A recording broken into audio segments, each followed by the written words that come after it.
नमस्कार विद्यार्थियों, हम पढ़ रहे हैं संकुल यौगिक, जिसमें आज की क्लास में हम पढ़ेंगे संकुल यौगिकों का नामकरण एवं संकुल यौगिकों का सूत्र लिखना।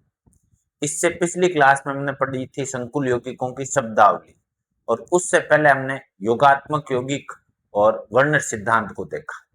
आज की क्लास में हम देखते हैं संकुल यौगिकों का नामकरण। संकुल यौगिकों का नामकरण किस प्रकार से करते हैं।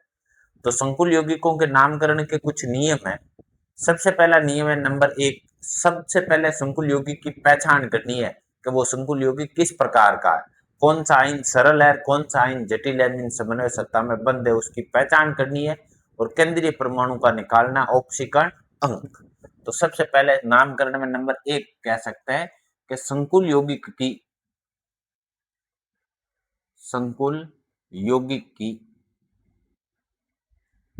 पहचान कर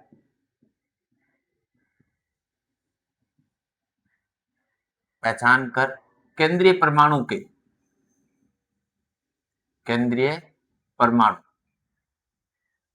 परमाणु के ऑक्सीकरण अंक का निर्धारण करना। सबसे पहले संकुल यौगिक की पहचान करनी और उसके बाद में केंद्रीय परमाणु जो है उसका ऑक्सीकरण अंक याद करना। फिर नंबर 2, दूसरा नियम कहता है कि जो भी आपका सरल आयन है उसके नामकरण में उसकी संख्या का उल्लेख नहीं करेंगे, चाहे वो सरल धनायन है चाहे वो सरल ऋणायन है, तो उसमें संख्या का उल्लेख नहीं करेंगे, केवल उसका नाम लिखेंगे। तो हम कह सकते हैं नियम नंबर 2, दूसरा नियम है सरल आयन के नामकरण में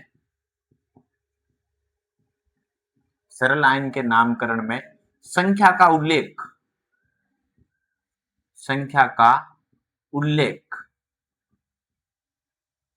नहीं होता है।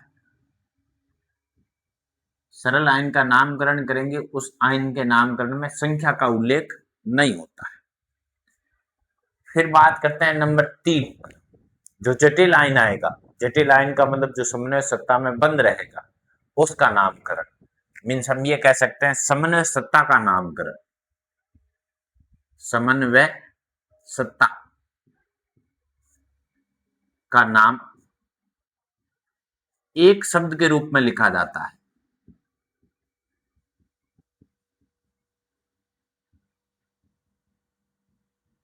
समन्वय सत्ता का नाम है वो एक शब्द के रूप में लिखा जाता है। अब उस समन्वय सत्ता में क्या होता है कि इस प्रकार की समन्वय सत्ता होती है जिसमें केंद्रीय परमाणु होता है, केंद्रीय परमाणु से जुड़ा रहता है लिगेंड। मीन्स दो तरह के यौगिक होते हैं, एक तो केंद्रीय परमाणु होता है, एक लिगेंड होता है, जो आपस में उपसहसंयोजक बंध से जुड़े रहेंगे। केंद्रीय परमाणु का निकाल लोगे ऑक्सीकरण। तो समन्वय सत्ता का नाम जो एक शब्द में लिखोगे, उस एक शब्द में सबसे पहले नाम लिखा जाएगा लिगेंड का, लिगेंड के बाद में नाम लिखा जाएगा केंद्रीय परमाणु का, और केंद्रीय परमाणु के बाद में छोटे कोष्ठक में बंद करके लिखा जाएगा उसका ऑक्सीकरण अंक। और ये जो ऑक्सीकरण अंक लिखा जाएगा, ये ऑक्सीकरण अंक लिखा जाएगा रोमन संख्या। कौन सी संख्या में लिखा जाएगा? रोमन संख्या में। 1 2 3 4 जो भी ऑक्सीकरण अंक आता है वो लिखेंगे। ये बनेगा उसका एक शब्द। समन्वय सत्ता का नाम है वो एक शब्द में लिखोगे। एक शब्द में कैसे लिखोगे? लिगेंड, केंद्रीय परमाणु, ऑक्सीकरण अंक, छोटे कोष्ठक में बंद करके लिखना है, और कौन सी संख्या में लिखना है? रोमन संख्या में लिखना। ये होगा समन्वय सत्ता का मीन्स जटिल आयन का नाम। अब इसमें बात करते हैं हम लिगेंड के नाम पर। तो नंबर 4 पर हम ये कह सकते हैं, चौथा नियम हमारा क्या है? लिगेंड का नामकरण। लिगेंड का नामकरण। अब इसमें लिगेंड के नामकरण में कुछ अवधारणाएं हैं अलग अलग प्रकार की। पहली अवधारणा कह देते हैं हम, अगर कोई उदासीन लिगेंड है जिस पर किसी भी प्रकार का चार्ज नहीं है, तो उदासीन लिगेंड का नामकरण यथावत किया जाता है। तो हम ये कह सकते हैं उदासीन लिगेंड का नामकरण, उदासीन लिगेंड का नामकरण यथावत किया जाता है। अगर उदासीन लिगेंड है तो उसके नामकरण में कोई परिवर्तन नहीं किया जाता। जैसे उदाहरण के तौर पर देखें तो आपने लिया H2O, उसको पढ़ोगे एक्वा, लिगेंड लिया NH3, पढ़ोगे एमीन। लिगेंड लिया आपने CO, पढ़ोगे कार्बोनिल। लिगेंड लिया आपने EN, पढ़ोगे एथेन 1,2 डाइएमीन, एथेन 1,2 डाइएमीन। तो उदासीन लिगेंड है, उसके नामकरण में कोई परिवर्तन नहीं करोगे, जैसा है वैसा का वैसा नाम। नंबर 2, अगर लिगेंड ऋणात्मक है, माइनस चार्ज है, और उसके पीछे आइड या एट जैसे शब्द आते हैं, तो उस लिगेंड के अनुलग्न में से आइड और एट को हटाना है और ओ शब्द का उपयोग करना। तो हम ये कह सकते हैं ऋणात्मक लिगेंड में या लिगेंड के नामकरण में, ऋणात्मक लिगेंड के नामकरण में अनुलग्न ओ शब्द, ओ का प्रयोग होता है, का प्रयोग होता है या किया जाता है। अगर आइड या एट आता है तो उसको हटा देना है। जैसे हम इसके भी एग्जाम्पल देख लें, उदाहरण देख लें, तो आपने Cl माइनस पढ़ा, तो इसको आयन के रूप में क्या पढ़ते हैं? क्लोराइड। अगर आपने O-2 पढ़ा, आयन के रूप में क्या पढ़ते हैं? ऑक्साइड। आपने पढ़ा SO4-2, क्या पढ़ते हो SO4-2 को? सल्फेट। आपने पढ़ा NO2-, क्या पढ़ते हो? नाइट्राइट। अगर ऐसा कोई नाम है तो उसमें से आइड एट जैसे शब्द हटाने और ओ जोड़ना। तो Cl- को लिगेंड के रूप में क्या पढ़ोगे? क्लोरिडो। O-2 को लिगेंड के रूप में क्या पढ़ोगे? ऑक्सो। SO4-2 को सल्फेट नहीं पढ़ करके क्या पढ़ोगे? सल्फेटो। NO2- को नाइट्राइट नहीं पढ़ करके क्या पढ़ोगे? नाइट्रिटो। मीन्स अनुलग्न के रूप में कौन से शब्द का उपयोग करना है? अनुलग्न के रूप में ओ शब्द का प्रयोग करना है। फिर तीसरी बात करें, धनात्मक लिगेंड, धनात्मक लिगेंड में अनुलग्न ईएम शब्द का प्रयोग करता है, ईएम का प्रयोग करता है। अगर कोई धनात्मक लिगेंड है, उसके नामकरण में कौन से अनुलग्न का उपयोग करेंगे? ईएम का। जैसे उदाहरण देख लें, Cl+, क्या पढ़ोगे? Chloronium. NH4+, ammonium. NO+, nitrosonium. अनुलग्न के रूप में ईएम शब्द का प्रयोग करोगे। अगली बात करें नंबर 4 पर, लिगेंड की संख्या क्रमशः, जैसे हमने मान ली 2, 3, 4, 5 व 6 है, तो उन्हें क्या पढ़ोगे? डाई,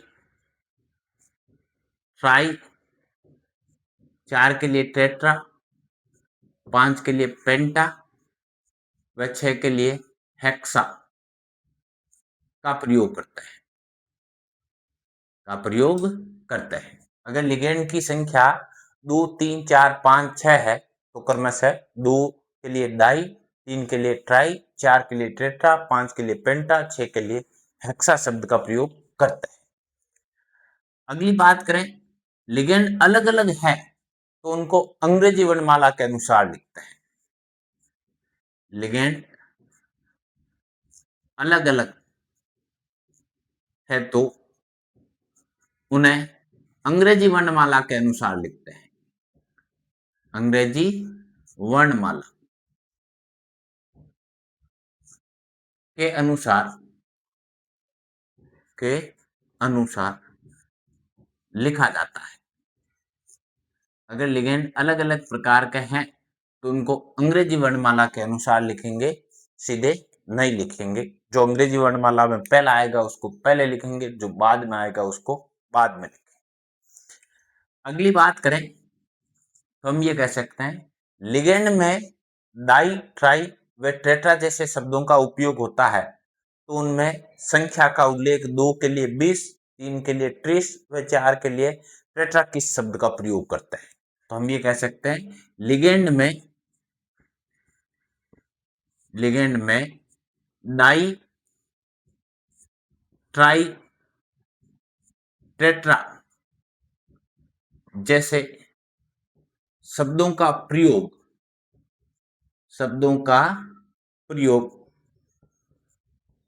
होता है तो उनकी संख्या 2, 3 व 4 को क्रमशः 20, 30 व 30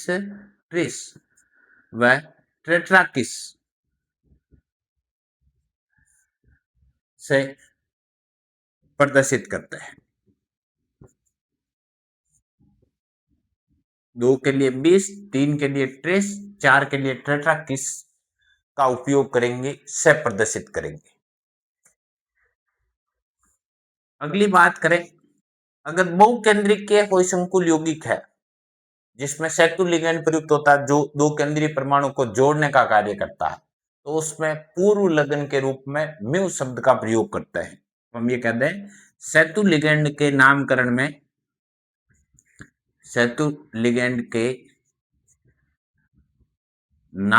में म्यू शब्द प्रयुक्त होता है और ये म्यू है वो किसके रूप में प्रयुक्त होता है, पूर्व लग्न के रूप में प्रयुक्त होता है। ये हो गया आपके लिगेंड का नामकरण।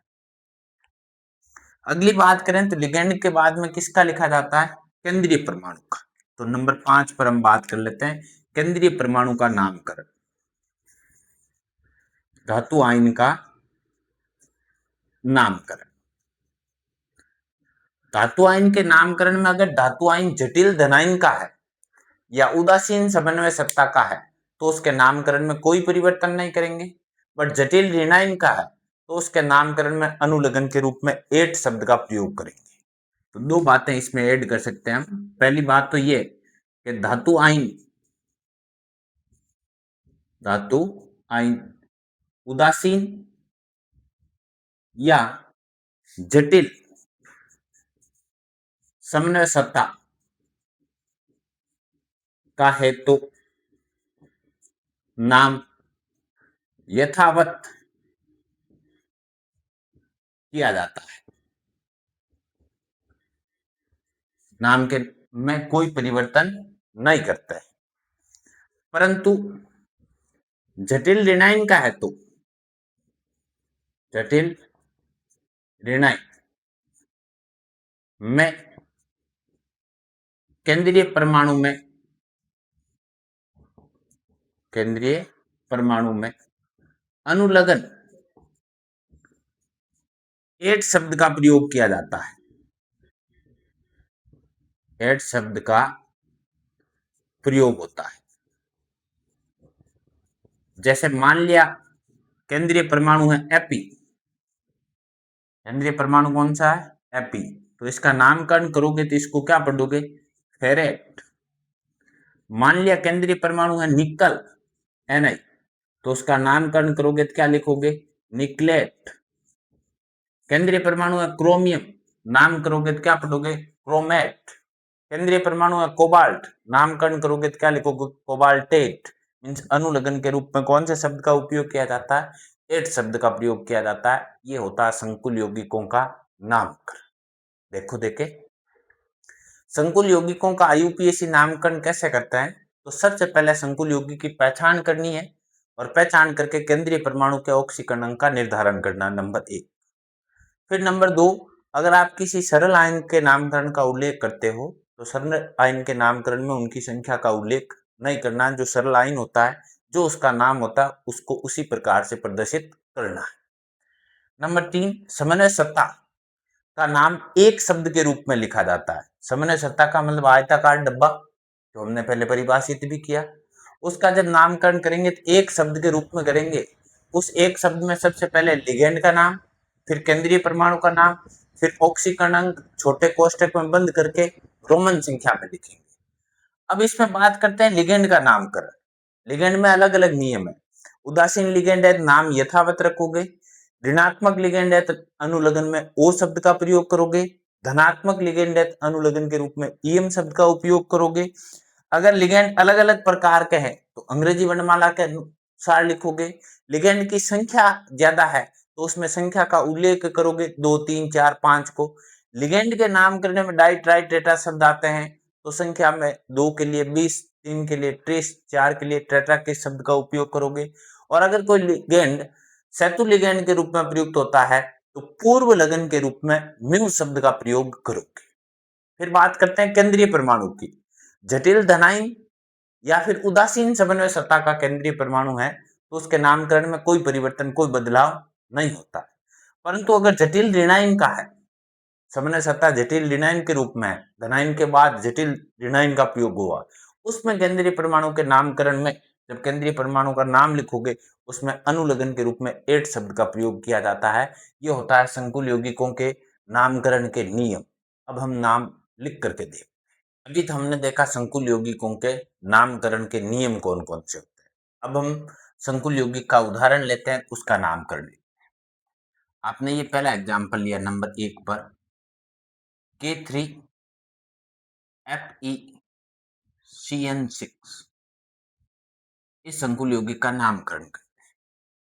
तो सबसे पहले इस संकुल यौगिक की पहचान करो। पहचान की तो पहले लिखा जाता है वो धनाइन होता है, बाद में लिखा जाता है वो ऋणाइन। वही पहचान। धनाइन है वो समन्वय सत्ता से बाहर है, मतलब सरल धनाइन है।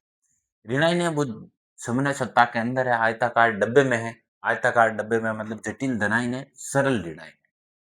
हमने इसके लिए नियमानुसार अगर हम इसका सूत्र बनाने का प्रयास करें, इस संकुल यौगिक का अगर हम नामकरण करें तो इसका सूत्र क्या होगा, तो इसका हम नियम के अनुसार सूत्र बना सकते हैं। सूत्र बनाएंगे तो पहचान में हम ये कह सकते हैं, पहले तो किसका नाम लिखना है, धनाइन का नाम। किसका नाम लिखना है, धनाइन का नाम। फिर जटिल ऋणाइन का नाम लिखोगे, उसमें लिगेंड का नाम। लिगेंड के बाद में केंद्रीय परमाणु का नाम। केंद्रीय परमाणु में अनुलग्न के रूप में 8। उसके बाद में रोमन संख्या में उसका ऑक्सीकरण अंक। ये इसका बन जाएगा सूत्र। ये इसका क्या बन गया, सूत्र बन गया। अब ऑक्सीकरण अंक निर्धारित करना है। उदासीन यौगिक है, केंद्रीय परमाणु का निकालना है। सबका योग किसके बराबर मान लोगे, 0 के बराबर। पोटेशियम के परमाणुओं की संख्या 3। पोटेशियम का ऑक्सीकरण अंक प्लस का 1। केंद्रीय परमाणु का आपको ज्ञात करना है। CN के लिगेंड की संख्या 1, ऑक्सीकरण अंक होता माइनस का 1, बराबर किसके, 0 के। 3 प्लस x माइनस 6 बराबर 0, और x बराबर कितना आ गया, 3। ये आ गया इसका ऑक्सीकरण अंक। नाम लिखा, धनाइन का नाम के का मतलब होता है पोटेशियम से। तो आपने संख्या का उल्लेख नहीं करना, केवल क्या लिखना है, पोटेशियम। ऋणाइन का नाम लिगेंड 6 है, 6 के 6 लिगेंड, 6 के 6 लिगेंड समान प्रकार के हैं तो संख्या का उल्लेख करोगे। 6 मीन्स क्या होता है, हेक्सा। CN को लिगेंड के रूप में क्या पढ़ते हैं, साइनो। केंद्रीय परमाणु फेरस के पीछे क्या लगाना है, 8, क्या बन जाएगा, फेरेट। और इसका ऑक्सीकरण अंक कितना है, इसका ऑक्सीकरण अंक है 3, तो ये इसका ऑक्सीकरण अंक 3, ये एक शब्द के रूप में इसका नाम हो गया। ये तो हो गया धनाइन का नाम, और ये हो गया ऋणाइन का नाम, मीन समन्वय सत्ता का नाम। ये तो एग्जाम्पल नंबर 1 हुआ। दूसरा एग्जाम्पल देखते हैं हम इसमें ही, नंबर 2 पर। ये लिया आपने COH2O का होल 4 NH3, और उसके बाहर की तरफ ऋणाइन के रूप में ले लिया आपने SO4। पहचान की तो पहले लिखा जाता वो धनाइन है, बाद में लिखा जाता वो ऋणाइन। पहला आयताकार डब्बे में गुरु कोष्टक में बंद है, मतलब जटिल है, बाद में लिखा गया वो सरल है। आपने पहचान की तो आपने ये कह दिया जटिल धनायन है, सरल ऋणायन है। अब हम इस यौगिक का भी अगर हम सूत्र लिखें, नामकरण का नियमानुसार सूत्र क्या बनता है, तो इसका सूत्र क्या बनेगा, पहले धनायन का नाम लिखोगे, उसमें किसका नाम लिखा जाएगा, लिगेंड का नाम, लिगेंड के बाद में केंद्रीय परमाणु का नाम। आपने ऐसा पढ़ा केंद्रीय परमाणु अगर जटिल धनायन का है तो उसके नामकरण में कोई परिवर्तन नहीं करते हैं। उसके बाद आप क्या लिख दोगे, ऑक्सीकरण अंक, ये तो हो गया जटिल धनायन। ऋणायन में उसके बाद किसका नाम लिखोगे, ऋणायन का नाम, किसका नाम लिखोगे, ऋणायन का नाम, ये इसका बन जाएगा सूत्र। अगर हम इसका ऑक्सीकरण अंक निकालें तो पूरा उदासीन है किसके बराबर हो जाएगा, 0 के बराबर। केंद्रीय परमाणु का ज्ञात करना है तो x, जल के लिगेंड की संख्या 4, जल उदासीन लिगेंड है। एमीन के NH3 के लिगेंड की संख्या आपने ले ली 2, तो लिगेंड की संख्या कितनी हो गई, 2, उदासीन लिगेंड है 0। SO4 के आयन की संख्या 1, ऑक्सीकरण अंक है -2 बराबर 0। क्या बन गया, x प्लस 0 प्लस 0 माइनस का 2 बराबर 0, मीन्स x का मान कितना आ गया, 2 आ गया। इसका मतलब यहाँ कोबाल्ट का ऑक्सीकरण अंक कितना है, 2 है। नाम लिखोगे तो लिगेंड, लिगेंड दो अलग अलग प्रकार के होते हैं, तब आप अंग्रेजी वर्णमाला को काम में लेते हो। पहले एमीन को लिखोगे, बाद में एक्वा को लिखोगे। एमीन के लिगेंड की संख्या 2, तो नाम क्या हो जाएगा, डाईएमीन। H2O एक्वा के लिगेंड की संख्या 4, टेट्रा एक्वा। केंद्रीय परमाणु कौन सा है, CO, क्या पढ़ोगे, कोबाल्ट। डाईएमीन टेट्रा एक्वा कोबाल्ट, केंद्रीय परमाणु हो गया। ऑक्सीकरण अंक कितने हैं, 2। फिर ऋणायन के रूप में SO4 को ऋणायन के रूप में क्या बचा जाता है, सल्फेट, तो ये लिख दिया सल्फेट। ये हो गया इस संकुल का यूपीएससी नामकरण। अब नंबर 3 पढ़ लेते हैं। उस 3 में आपने क्या लिया कि दोनों को जटिल मान लिया, जैसे ये लिया FeNH3 का होल 6 और दूसरा ले लिया NiCN का होल 6, मीन्स पहले धनायन है बाद में ऋणायन है, दोनों समन्वय सत्ता में बंद है, मीन्स दोनों ही जटिल है। अब सबसे पहले पहचान की तो जटिली धनायन है, जटिली ऋणायन। अब हम इसका बनाने का प्रयास करते हैं, क्या सूत्र, इसका सूत्र क्या बनेगा। अगर आप इसका सूत्र बनाओगे तो पहले धनायन में जटिल धनायन का नामकरण करते हैं तो किसका नाम आता है, लिगेंड का नाम, फिर किसका नाम आता है, केंद्रीय परमाणु का नाम, फिर किसका नाम आता है, ऑक्सीकरण। ये तो धनायन के लिए पढ़ा। ऋणायन में भी ऐसा ही होगा, पहले लिगेंड का नाम, फिर केंद्रीय परमाणु का नाम। अब मोटी बात यह है, जटिल ऋणायन में केंद्रीय परमाणु में अनुलग्न के रूप में लगता है 8, और उसके बाद में लिखा जाएगा ऑक्सीकरण अंक। ये होगा जटिल ऋणायन का नाम, और ये इस प्रकार के संकुल के IUPAC नाम का हम ये पढ़ सकते हैं, क्या बन गया, सूत्र बन गया। सबसे पहले निकालोगे ऑक्सीकरण अंक, सबका योग किसके बराबर, 0 के बराबर। जो समन्वय सत्ता में पहले ही पहले लिखा होता है वो होता है केंद्रीय परमाणु, उसको मान लोगे x, लिगेंड की संख्या 6, एमीन उदासीन है इसलिए 0, वापस केंद्रीय परमाणु को मान लोगे x, लिगेंड की संख्या 6, CN का ऑक्सीकरण अंक होता है -1 बराबर 0। आप इसको ऐसे पढ़ सकते हो 2x - 6 बराबर 0, और x बराबर कितना आ गया, 3। ये आ गया इसका ऑक्सीकरण अंक। अब नाम लिखोगे तो पहले धनायन का नाम, धनायन में लिगेंड संख्या में 6 है, क्या पढ़ोगे, हेक्सा। NH3 को क्या पढ़ोगे, एमीन। केंद्रीय परमाणु को क्या पढ़ोगे, फेरस या आयरन। ऑक्सीकरण अंक कितना है, 3, तो ये आपने ऑक्सीकरण अंक लिख दिया 3। फिर ऋणायन का नाम, लिगेंड संख्या में 6, हेक्सा। CN को क्या पढ़ते हो, साइनो। केंद्रीय परमाणु में पीछे क्या लगाना, 8, तो क्या बन जाएगा, निकलेट। फिर ऑक्सीकरण अंक कितना है, 3, ये लिख दिया ऑक्सीकरण। ये हो गया इस यौगिक का IUPAC नाम। एक हम एग्जाम्पल और ले लेते हैं जिसमें आयनिक अवस्था में ले लेते हैं। नंबर 4 पर आपने लिया NC का होल 4 -2। मतलब ये क्या हो गया, एक आयन हो गया। कौन सा आयन है, जटिल ऋणायन। इसके भी अगर हम नामकरण का सूत्र लिखें तो सूत्र बना सकते हैं। क्या सूत्र बनेगा इसमें कि पहले किसका नाम लिखा जाएगा समन्वय सत्ता में, लिगेंड का नाम, फिर किसका लिखा जाएगा, केंद्रीय परमाणु का नाम, फिर अनुलग्न के रूप में क्या लगेगा, जटिल ऋणायन का होने के कारण 8, पीछे क्या लिखोगे, ऑक्सीकरण अंक, और ऑक्सीकरण अंक के बाद में आप क्या लिखोगे, आयन, क्योंकि इसमें आवेश है। आवेश नहीं होता तब तो ठीक। ये बन गया इसका सूत्र। ऑक्सीकरण अंक निकाला तो निकल का ज्ञात करना x, आइसोसाइनों के 4 -1 बराबर किसके, -2 के। x -4 बराबर माइनस का 2 और x बराबर कितना आ गया, 2।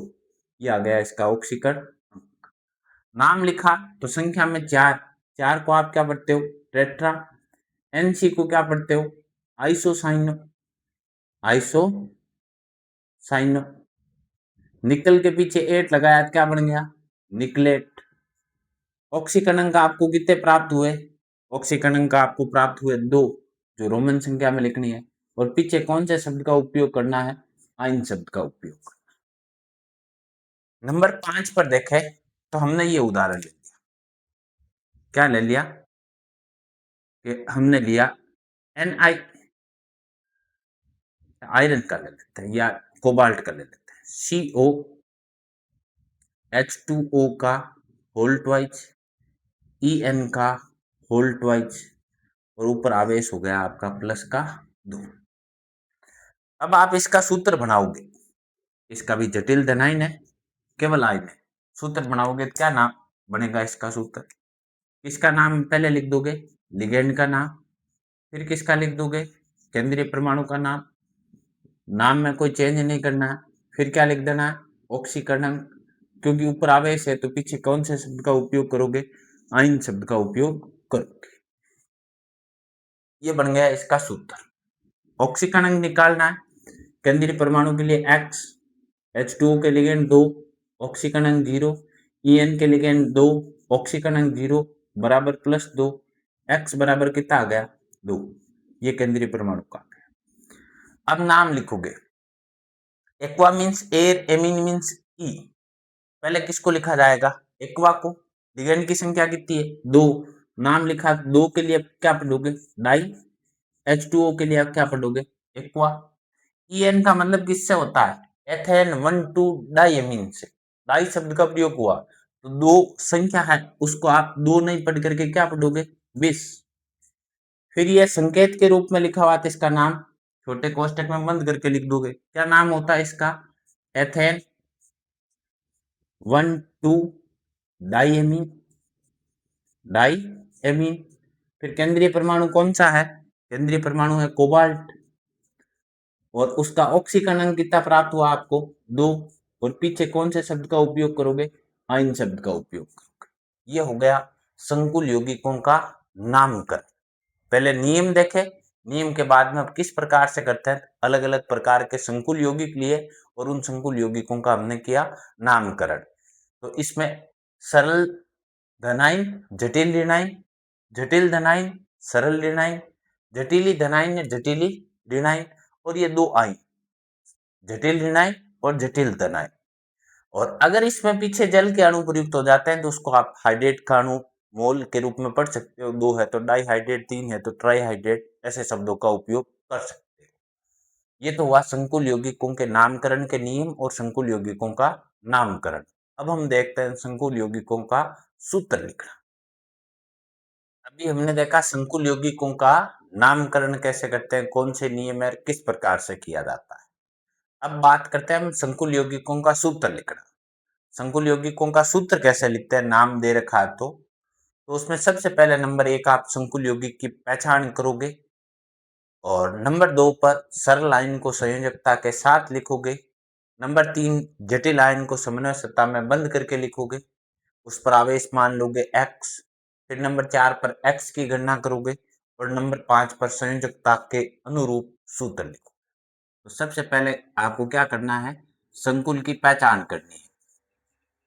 संकुल की पहचान करना, ठीक से पढ़ना।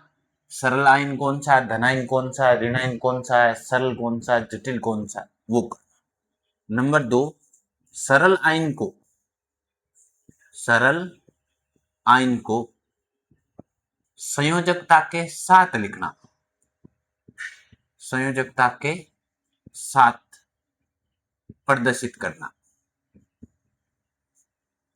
सरल आयन है उसको संयोजकता के साथ प्रदर्शित करना।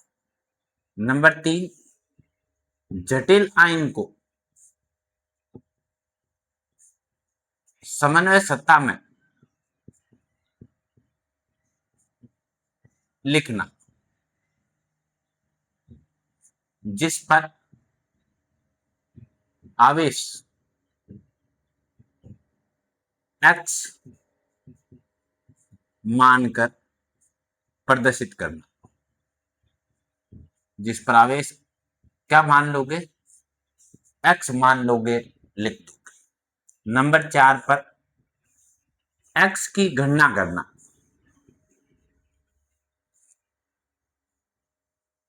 x का मान ज्ञात करो। फिर धनायन की संयोजकता आ जाएगी, ऋणायन की संयोजकता आ जाएगी। तो नंबर 5 आप ये कह दोगे, संयोजकता के अनुसार सूत्र लिख। संयोजकता आती है उनको क्रॉस करके उसका क्या लिख दोगे, सूत्र लिख दोगे। ये है संकुल यौगिकों के सूत्र लिखने के नियम। अब हम बात करते हैं कैसे लिखते हैं, तो उदाहरण ले लेते हैं। नंबर 1 आपने ये ले लिया, पोटेशियम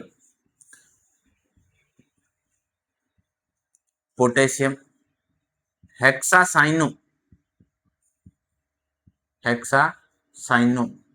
फेरेट सेकेंड, ये कोई संकुल यौगिक है, इसका हमें सूत्र लिखना। कैसे लिखोगे, सबसे पहले पहचान करनी, तो ये पहचान कर ली। पहले क्या दे रखा है, पोटेशियम, बाद में क्या दे रखा है, हेक्सासाइनोफेरेट। सरल धनायन है, जटिल ऋणायन। ओके। फिर नंबर 2 पर सरल आयन कौन सा है, पोटेशियम, उसको प्रदर्शित करना, संयोजकता के साथ करना, पोटेशियम का मतलब के, और संयोजकता कितनी होती है, प्लस की। फिर जटिल आयन को समन्वय सत्ता में बंद करके लिखना, मीन्स गुरु कोष्टक में बंद करके लिखना। केंद्रीय परमाणु से पहले जो आयन होगा वो तो है ऑक्सीकरण अंक से पहले परमाणु होगा वो है केंद्रीय परमाणु, केंद्रीय परमाणु के रूप में फेरेट मीन्स एपी। फिर साइनो लिगेंड है जिसकी संख्या 6, तो इससे जुड़ा हुआ लिगेंड है वो CN है, उनकी संख्या है 6, और ऊपर आवेश क्या मान लोगे, x। फिर नंबर 4 पर x की गणना करनी है, तो x की गणना करोगे तो एपी का ऑक्सीकरण अंक परसेंट में दे रखा, कितना प्रयुक्त हुआ यहाँ पर 2, तो आपने लिख दिया 2। CN के लिगेंड है 6, ऑक्सीकरण अंक है -1, और इन दोनों का योग किसके बराबर हो जाएगा, आवेश के बराबर हो जाएगा। 2 - 6 बराबर x, इसका मतलब -4 बराबर क्या हो गया, x हो गया। इसका x का मान कितना आ गया, -4, मतलब इसकी संयोजकता -4 है, इसकी संयोजकता कितनी है, +1 है। उसके अनुसार सूत्र लिखना, तो उसके अनुसार अगर आप लिखोगे तो ये तो लिख दिया आपने पोटेशियम, और ये लिख दिया आपने FeCN6 गुरु कोष्टक में बंद करके।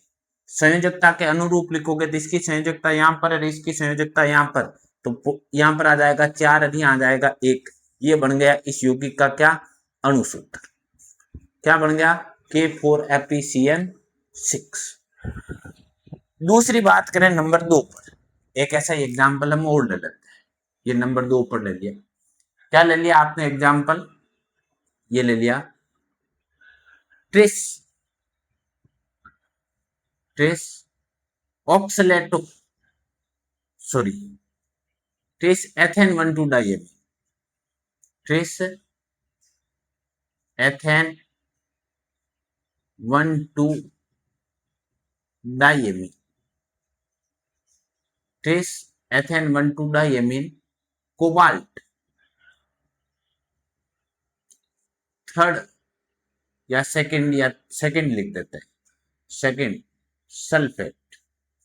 ये अणुसूत्र बनाना है। सबसे पहले पहचान की तो पहले लिखा गया वो तो है आपका धनाइन, बाद में लिखा गया वो ऋणाइन। ऋणाइन को संयोजकता के साथ प्रदर्शित करोगे तो ऋणाइन के रूप में SO4-2।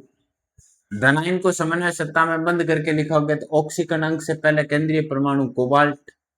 फिर ये कह रहा है एथेन 1,2 डाइएमीन की संख्या 3। एथेन 1,2 डाइएमीन का अणुसूत्र लिखते हो तो होता है NH2 CH2 CH2 NH2 और इसकी संख्या कितनी है, इसकी संख्या है 3। कोष्टक में बंद करके लिख दिया और ऊपर आवेश कितना मान लिया x। x की गणना करोगे तो इसमें ऑक्सीकरण अंक देख रखा प्रश्न में 2 प्लस संख्या में लिगेंड 3, ऑक्सीकरण अंक 0 बराबर माइनस का 1, 2 बराबर x मीन्स x का मान कितना आ गया 2। इसकी संयोजकता +2 और इसकी संयोजकता कितनी है -2। संयोजकता को क्रॉस करोगे तो उसका क्या बन जाएगा अणुसूत्र, 2 से 2 क्या हो जाएगी कैंसिल। अणुसूत्र क्या बन गया COEN का होल थ्राइस SO4, ये बन गया इस यौगिक का अणुसूत्र। एक एग्जाम्पल हम और देख लेते हैं, ये देख लिया नंबर 3 पर। क्या देखा tetra क्लोरिडो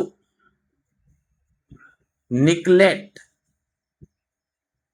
tetra chlorido nickelate second ion, ये को आइन है उसका अणुसूत्र लिखना है। जटिल आइन है केवल तो पहचान हुई तो क्या हुई आइन, समन्वय सत्ता में बंद करके लिखना है।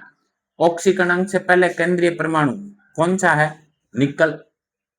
फिर ये क्या कह रहा है क्लोरिडो लिगेंड संख्या कितनी है 4, ये क्लोरिडो लिगेंड संख्या कितनी है 4। समन्वय सत्ता में बंद कर दिया, ऊपर आवेश कितना मान लिया x।